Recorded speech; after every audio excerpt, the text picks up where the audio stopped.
when we post the trot, we have a lot of ability to affect the horse's mechanics with the way we rise and sit. And a horse that's not forward, we can help them increase their stride length and gain more energy, free up their energies, I should say. And a horse that's nervous, we can help them secure and slow a little bit. We can allow the hind leg to bear more weight. We can increase the thrust. There's a lot of things we can do. But when we post, if we don't allow for that circular motion, and I'll explain in a second what I mean, if we don't allow for circular motion of the hind leg, then we actually block the hind leg and put the horse more onto the shoulder. So the horse's limb, when it makes a stride, has to make a circle if it's going well. It comes up, forward, down, weight bearing, and back and repeats.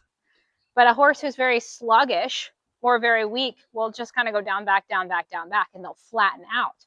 That puts them more onto the shoulder. And as we post that, what will happen is our post is going to go up and down because there is no circle to follow.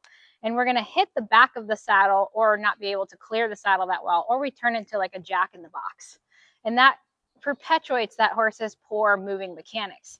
So if we don't make the circle, the horse cannot make the circle with the leg. The first thing is to have a very secure landing gear when you post. And one of my favorite exercises to figure that out is to stand in the saddle and find this sweet spot where you're pretty balanced. Now, I know you're not going to post this high. This is just an exercise. And just so a word, this is easier with shorter stirrups. So if you're sitting in your saddle and you stand straight up, but you rock forward, like let's say you push into your toe, you can see how my leg slides around. That's going to cause me to bounce into the back of the saddle if I'm using my foot for leverage. Okay, so this is obviously showing me that I do not have a secure lower leg position.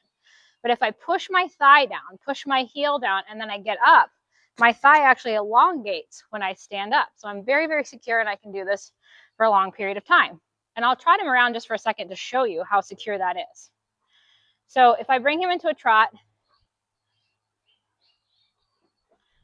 and here would be my posting trot, right? Well, I can just hold this position indefinitely.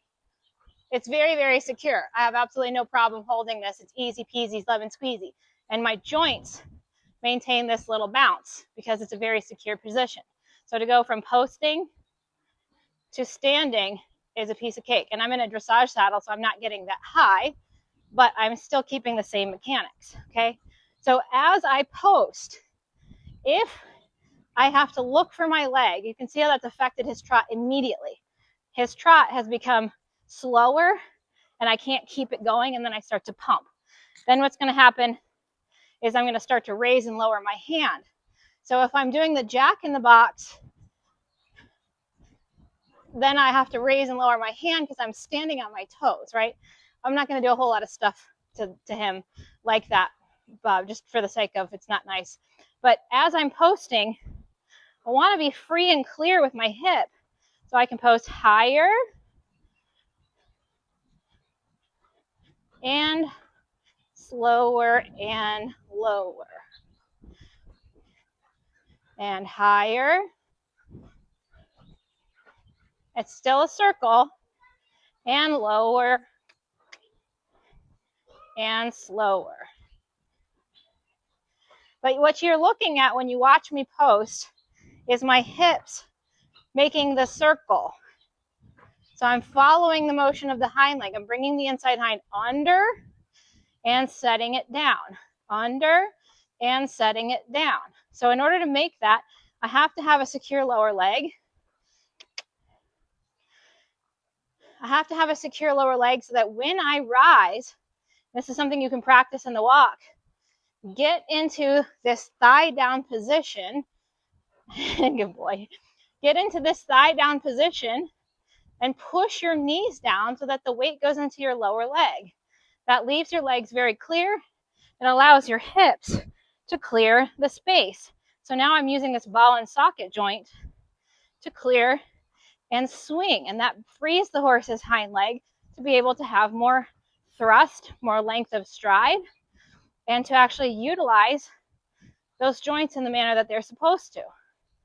So every time I hover, I get lower and bounce. So I'm hovering. This is a great exercise. Lower and bend your elbows.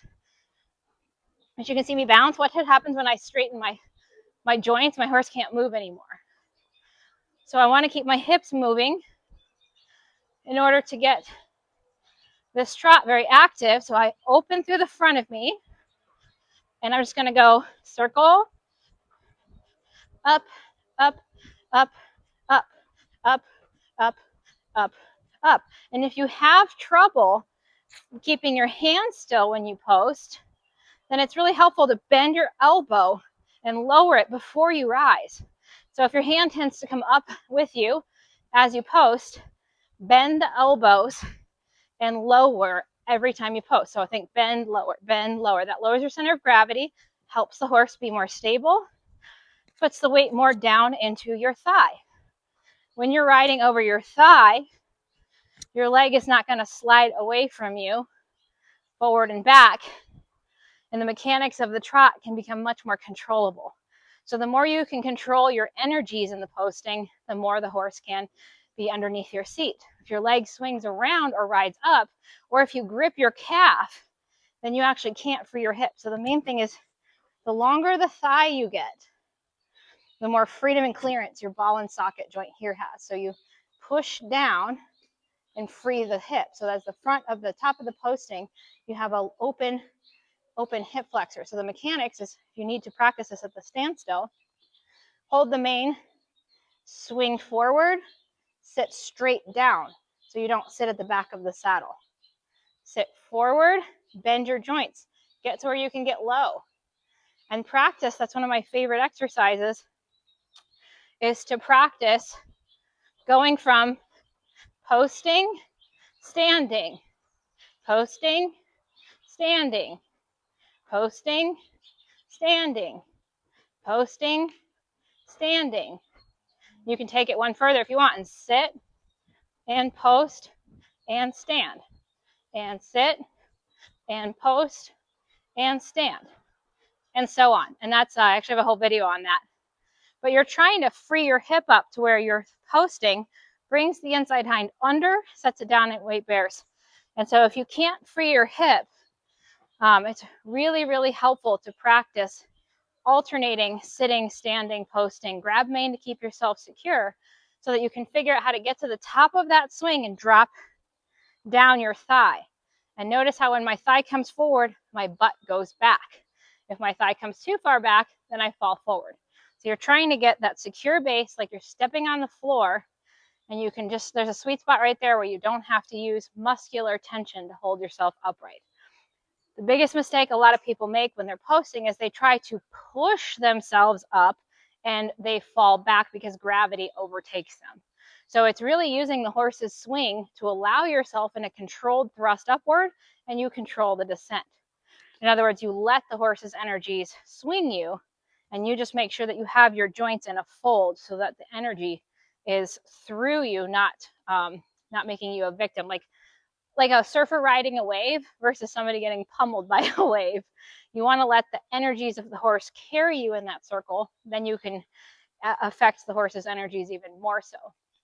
But in the beginning, if you're trying to push yourself up, you can see how I can't stay upright because I'm trying to push myself up, and then I am inevitably going to be overtaken by gravity. So it's not about muscular strength, it's about using the correct angles and swing and keeping your joints very bouncy, which is one of the reasons why I love alternating posting to standing to sitting, because it helps you find that bounce. And the best thing for you to do is to find somebody who will give you a lunge line lesson on a well-schooled horse to allow you to find that swing without having to worry about controlling your horse and having things get really messy. So hopefully that helps you today.